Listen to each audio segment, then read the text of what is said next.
A short time ago in an E3 far, far away, well, far from me at least, EA finally unveiled some gameplay footage of Respawn's much anticipated Star Wars game, Star Wars Jedi Fallen Order.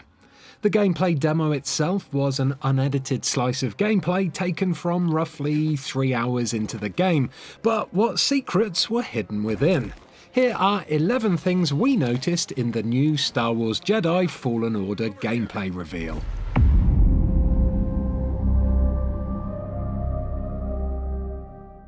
Okay, so before I hold up my magnifying glass properly, it's probably worth giving a little bit of background to the game first. You know, for those of you out there who are coming into this video fresh. Star Wars Jedi Fallen Order is a single-player action game which is set just after the end of Star Wars Episode 3. This is post-Order 66, which was a top-secret order that identified all Jedi as traitors to the Galactic Republic. Execute Order 66. Yes, my lord. This order was enacted by the Grand Army of Clone Troopers, and it pretty much resulted in the complete fall of the Jedi Order, pushing all surviving Jedi into hiding around the galaxy. Which is why Obi-Wan Kenobi ends up hiding in the mountains of Tatooine for all those years. Hello there. What, you thought he was just into rocks? Anyway, the star of this game, Cal Kestis, is one such fugitive. But at the time of the order, Cal was just a young Padawan. So, as you accompany him on his adventures, he'll slowly learn to use his powers in order to escape the Jedi Purge. The portion of the game you're watching right now is set on the Wookiee homeworld of Kashyyyk, a location you may recognise from Revenge of the Sith. This isn't the only time the movies and Fallen Order cross over though. One of the first characters Cal meets in this gameplay is Rogue One's Saw Gerrera, albeit a younger, less scarred Saw Gerrera. We have to stop them. That's the plan. We don't know their endgame, but they spread themselves too thin. This map we've recovered proves it.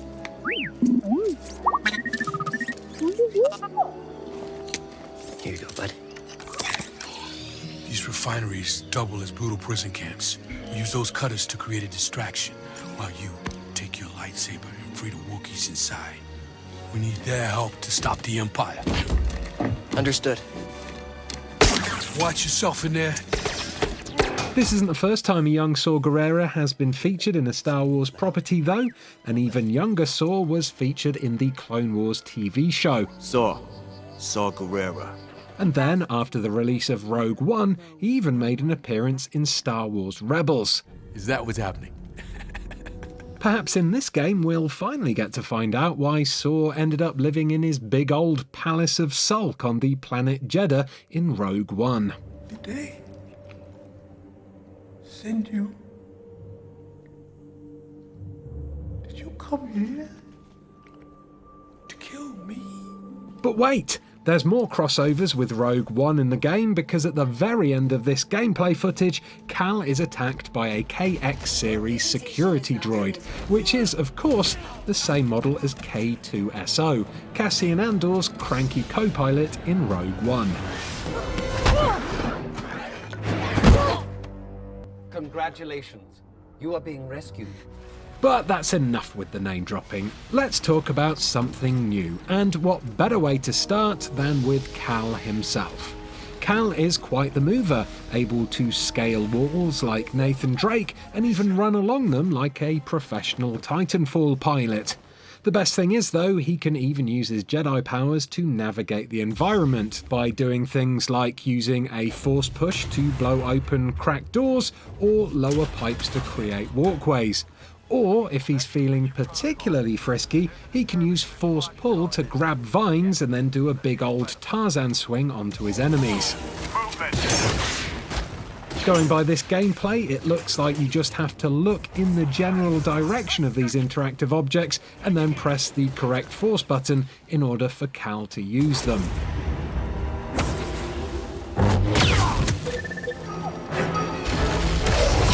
Some of the coolest moments of Cal's force usage came during scenes of combat, where he uses his abilities to best his foes. It seems like Cal's biggest strengths lie in not only force push and force pull, which he can use to throw his enemies off cliffs or at each other, or pull them onto the tip of his saber, but also in another ability called Force Slow. Using Force Slow, Cal is able to dramatically slow his enemies down, and even in some cases, lock them completely in place. This looks pretty similar to the power Kylo Ren uses at the start of Force Awakens to hold a blaster bolt in mid-air. And in fact, in one of the coolest moments in this gameplay footage, Cal does something similar by stopping a blaster bolt in its tracks, then force pulling a stormtrooper towards him and pushing him onto the bolt. Now that's some hardcore Jedi multitasking right there. As I said before, this scene is taken from about 3 hours into the game, so these are all probably skills that you need to unlock and develop as you progress through the game. The Force ain't just for fighting and fancy footwork though. In one section of the gameplay demo, Cal uses his powers to hear the thoughts of a recently deceased stormtrooper.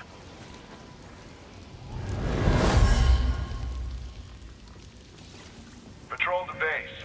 Got another breach down here. Some kind of webbing. Hey, who's that?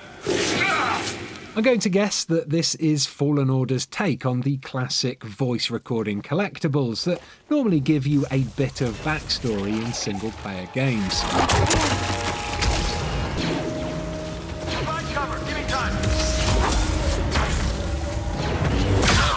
One of the main focuses of this new Fallen Order gameplay was, of course, lightsaber battles, and there are some pretty intense duels in here that bring to mind games like Sekiro or Dark Souls. With Cal's lightsaber, you have the ability to block and parry attacks, and you can deflect laser fire. During saber combat, 2 meters appear at the bottom of the screen. The small white one seems to reduce each time you deflect a blaster bolt, whilst the blue meter is your force meter. This depletes slightly with each use, meaning you won't be able to force spam your way through a saber duel.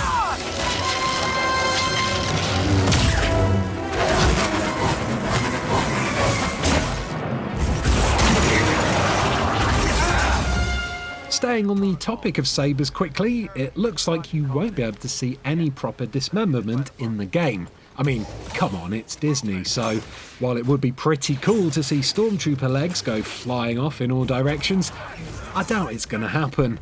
As a compromise, there are these cool burn marks that glow up on your target's bodies wherever you hit them, so you do kind of get that dismembery vibe, just without the actual limb scattering that goes with it.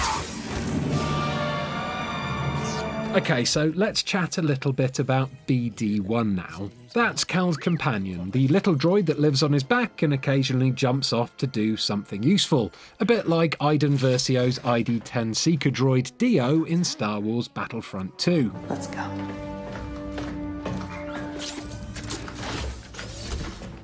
BD-1 is an explorer droid who is kind of like an advanced Swiss Army knife, capable of doing a bunch of useful things like hacking doors, displaying the in-game map, and scanning enemies and items to learn a little bit of in-game lore.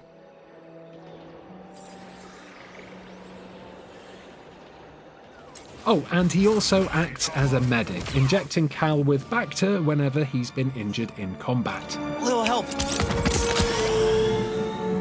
On the enemy side of things, there's a bunch of returning characters you'll be familiar with, like Stormtroopers, Flame Troopers, and Scout Troopers, but there's also a bunch of these guys. They're called Purge Troopers, and they were created especially for the game. It's their job to hunt down and kill the fugitive Jedi, so expect them to be pretty tough to beat in a one-on-one duel.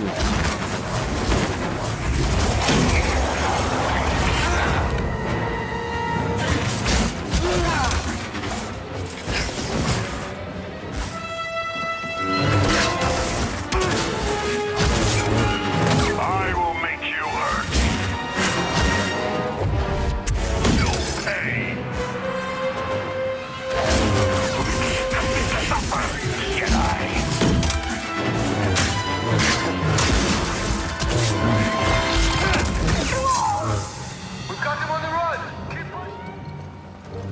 But of course, it's not just the Empire you'll be fighting. There's no news on what other planets you'll be visiting in Fallen Order, but on Kashyyyk at least, there's a bunch of wildlife to beat down, so expect more crazy creatures to appear in other locations. The ones I spotted in this gameplay were these little flame beetles that seem to attack in swarms, and then these huge spider-looking mofos called Weeshocks. Ew, sticky.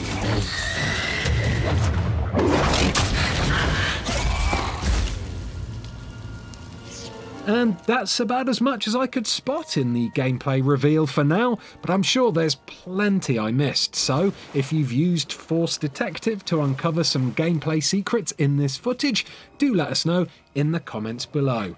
Thanks for watching. If you enjoyed this video, do give it a like, and please do subscribe to Eurogamer for more Star Wars Jedi Fallen Order news and previews coming up very soon from E3. Goodbye.